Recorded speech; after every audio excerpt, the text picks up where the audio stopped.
నమస్తే, welcome to Telugu రాజ్యం. ఈరోజు మనతో పాటు ఉన్నారు ప్రముఖ సామాజిక ఉద్యమకారులు చల్సాని శ్రీనివాస్ గారు. వారితో మాట్లాడదాం. సార్ నమస్తే. నమస్కారం, అందరికీ నమస్కారం. సార్, E20 పెట్రోల్ ప్రవేశపెట్టిన తర్వాత 20% ఇథనాల్ కలుస్తుంది పెట్రోల్లో. సో ఇది నాట్ ఏ ప్యూరిఫైడ్ పెట్రోల్ అనేది మనకు తెలిసిన విషయమే.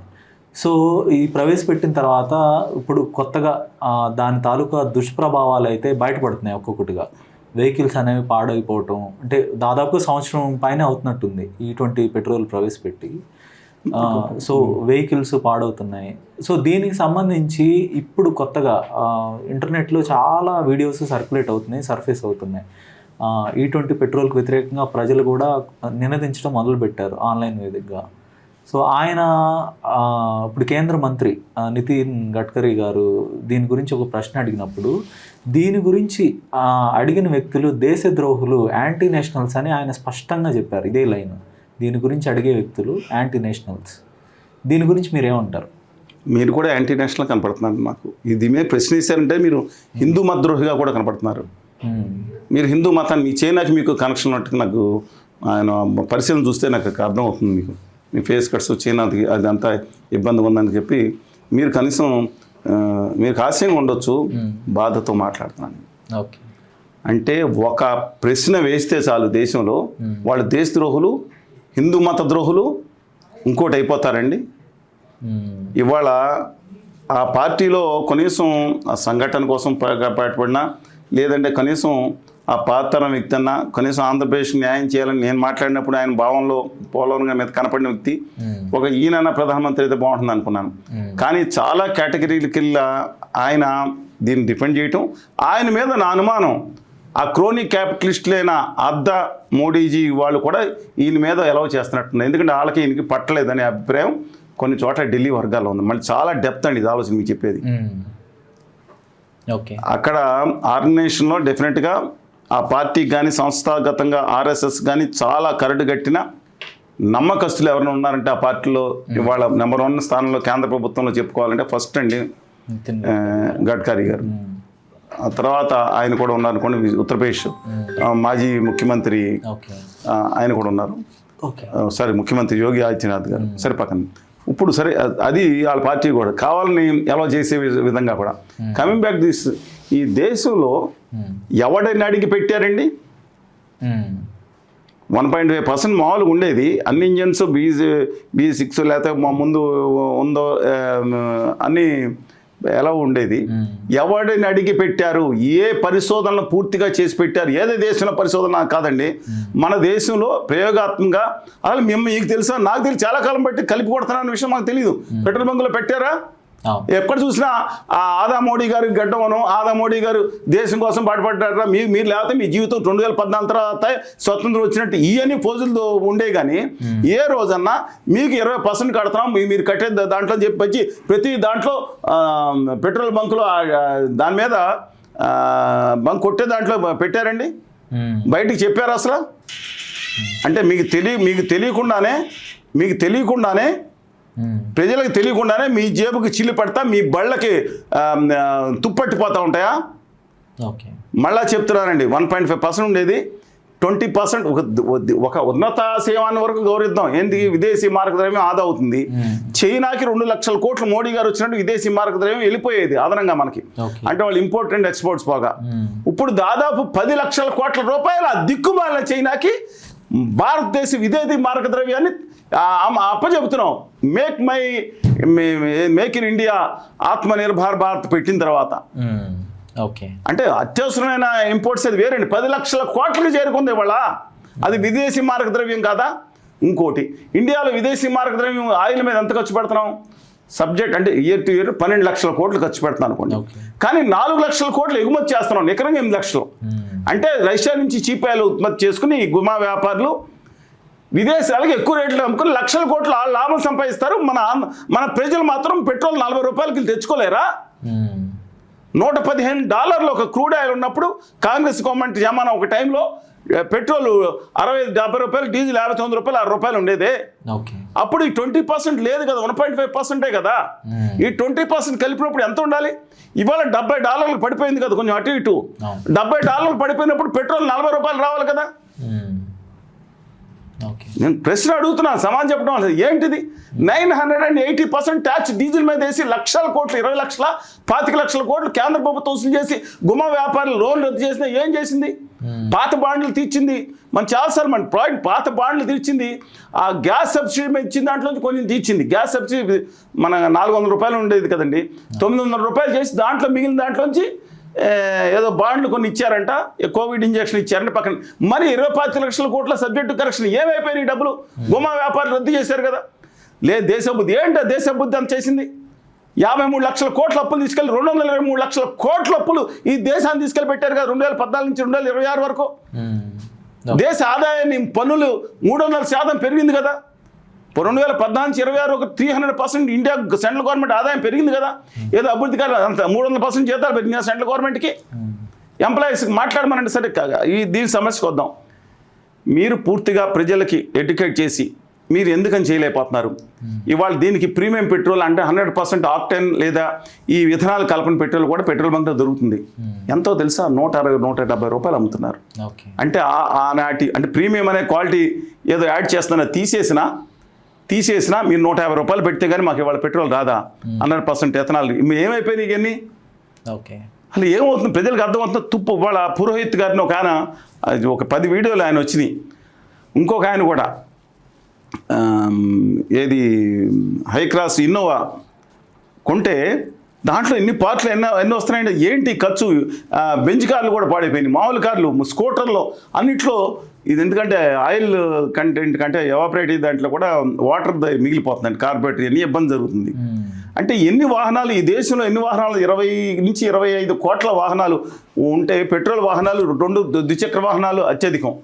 మీరు ఆంధ్రప్రదేశ్ అని తెలంగాణ తీసుకోండి, ఈ అత్యధికం ద్విచక్ర వాహనాల్లో ఏమున్నాయండి? 99% పెట్రోలే కదా. పెట్రోల్ వాహనాలు ఇప్పుడు ఈ వాహనాలు 1% కూడా లేవు దేశంలో. డీజిల్ వాహనాలు అసలు పూర్వం ఏదో ఉండేది కానీ లేవు.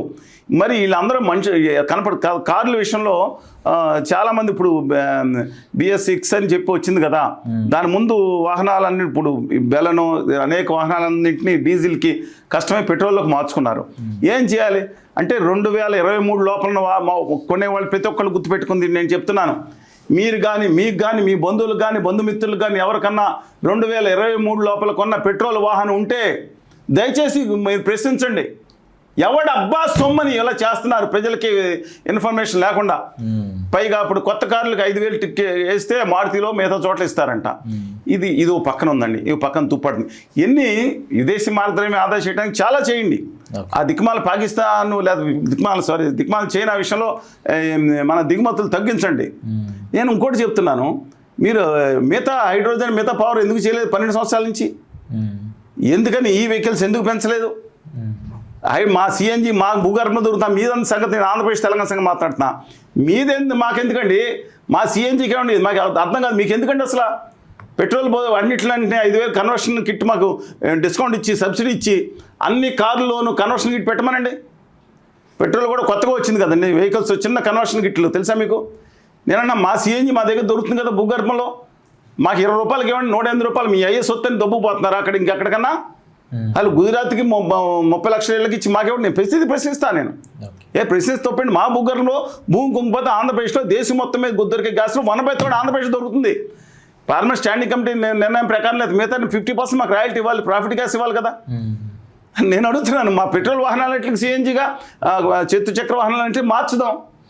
మా హక్కు, మా ఆత్మగౌరవం ఇది. ఇవాళ ఇవన్నీ సరిపోనట్టు కొత్తగా 85% అని ఢిల్లీలో బంకులు పెట్టారు.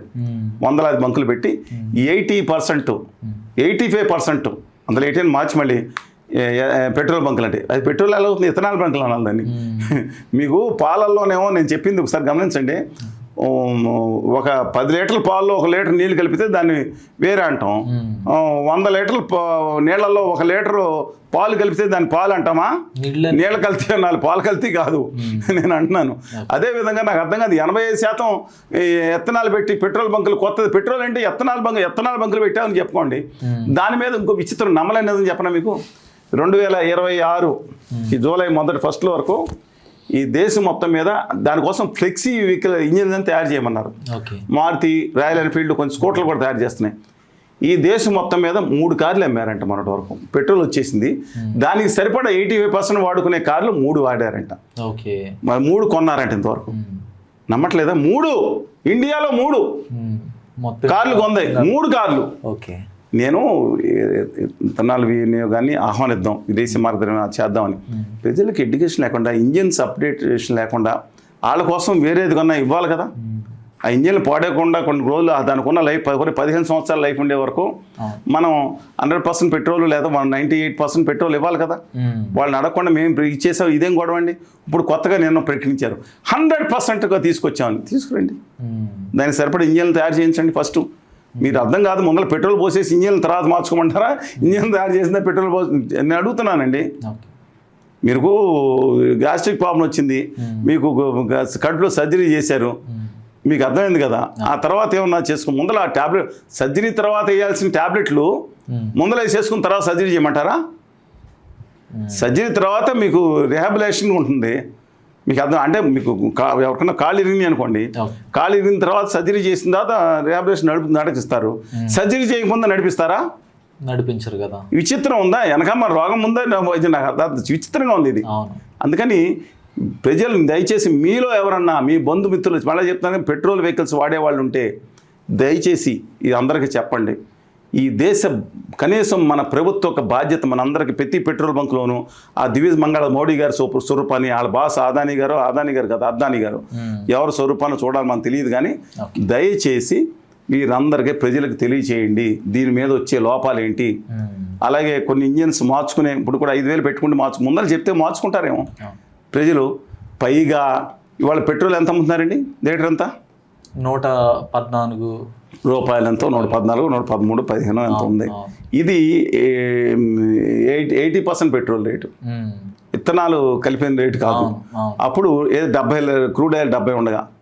దయచేసి గమనించమని చెప్తా ఉన్నాను. దయచేసి ప్రజలను ఎడ్యుకేట్ చేయండి. ప్రశ్నిస్తే కేసులు పెట్టి దుర్మార్గంగా వాళ్ళ గొంతు నొక్కటానికి కాదు. ఈ కేంద్ర ప్రభుత్వం ఉందే హిట్లర్ రాజ్యం కాదు. హిట్లర్ రాజ్యానికి తాతరా తయారైందండి కొన్ని చోట్ల, కాదు కానీ అలా తయారైంది. ఎందుకంటే ప్రజల్లో మౌనం. మీకెందుకు మాట్లాడగానే హిందూ మతం, అసలు ఈ పెట్రోల్కి హిందూ మతానికి సంబంధం ఏంటంటే నాకు అర్థం కాదు.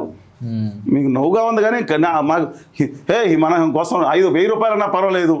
ఒక జోక్ చూశాను, ये गे है हमारा मोदी, हमारा आधा बोलते मैं कर लेता हूँ, मैं 1000 रुपये है तो भी మాకేం పర్వాలేదు, పెట్రోలు దేశం కోసం హిందూ మతం కోసం త్యాగం చేస్తామని మాట్లాడుతుంటే ఆ పక్కన ఏదో అరుస్తుంటే పోలీస్ అన్నాడు, ముందర 100 రూపాయలు హెల్మెట్ సరిగ్గా కొనుక్కోయా, సరిగ్గా లేదు, మూడిపోయింది అన్నాడు. ఇంకొక వీడియో కూడా ఎక్కువ వైరల్ అవుతూ ఉంటుంది సార్. మాకు మందిర్ స్కూల్ నై చెయ్యే, దవాఖానా నై చెయ్యే, మందిర్ చెయ్యే అని చెప్పి ఒక అతను అరుస్తూ ఉంటాడు. అంటే మాకు స్కూలు లేదంటే హాస్పిటల్ కన్నా మాకు మందిరమే ముఖ్యం అని. అవునండి, ఇలాంటి వ్యక్తులు కూడా అలా ఉంటామండి. మీరు వ్యతిరేకంగా మాట్లాడితే మీరు హిందూ మద్రోహి అవుతారు. అరే అతను మాట్లాడుతున్నాడు తప్పేంది అని. సరే, వాళ్ళు ఉత్తర ఆర్య సనాతనవాదం, అది మనది హైందవ ధర్మము. వెంకటేశ్వర స్వామిని, దేశాలమ్మనే, మా ఊళ్ళమ్మనే, ఎల్లమ్మనే, మైసమ్మనే, షిరిడి సాయిబాబాని, అయ్యప్ప స్వామిని.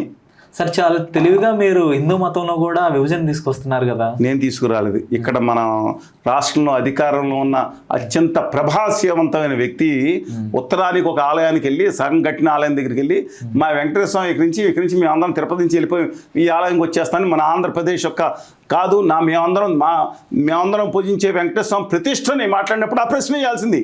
అప్పుడు మేము లోపల పెట్టేస్తారు. నా దేవుడు మేము నా ప్రపంచంలో, భూగోళంలో, అంతర్జాతీయ ఎక్కడన్నా తీసుకున్నా నేను అత్యంత పవిత్రంగా భావించే ప్రాంతం, ఆ పవిత్ర స్థలం తిరుమల. నేను పూజించే దేవుడు అత్యంత ఆయిష్టవాది. కొంతమంది దేవుడు నేను గుర్తించబోవచ్చు, నా ఇష్టవాది. అదేంటది? ఇప్పుడు వాళ్ళు తీసుకొచ్చారు. నేను తెలుగు జాతి, నా ప్రపంచంలో కావాల్సిన మానవీయత తెలుగు జాతి. ఆ తర్వాత అందరూ మన దేశంలో అందరు వర్గాలు కలిసి ఉన్న దేశం నెంబర్గా ఉండాలి నాది. దానికోసం మీరేమనుకోండి, నాకేమైంది? నా దేవుడు మేము ఊహించుకోవద్దా? మీ అందరం ఇక్కడ వదిలేసి ఎవరో ఉత్తరాది సనాతనవాది గారు చెప్పినట్టు మా దేవుళ్ళు ఇక్కడ అయిపోయారు, మేము వెళ్ళి ఉత్తరాదిలో దేవాలయం చుట్టూ తిరుగుతా గిడుగుడుగా 17 కోట్ల మంది తిరిగి ఈ దేశంలో నా గొప్ప ప్రతిష్ఠున్న దక్షిణ దేవాలయాలందరినీ పక్కన పడేయాలా మేము? మహిమ ఎక్కడ ఉందో నేను చెప్తాను, ఛాలెంజ్ చేస్తున్నా.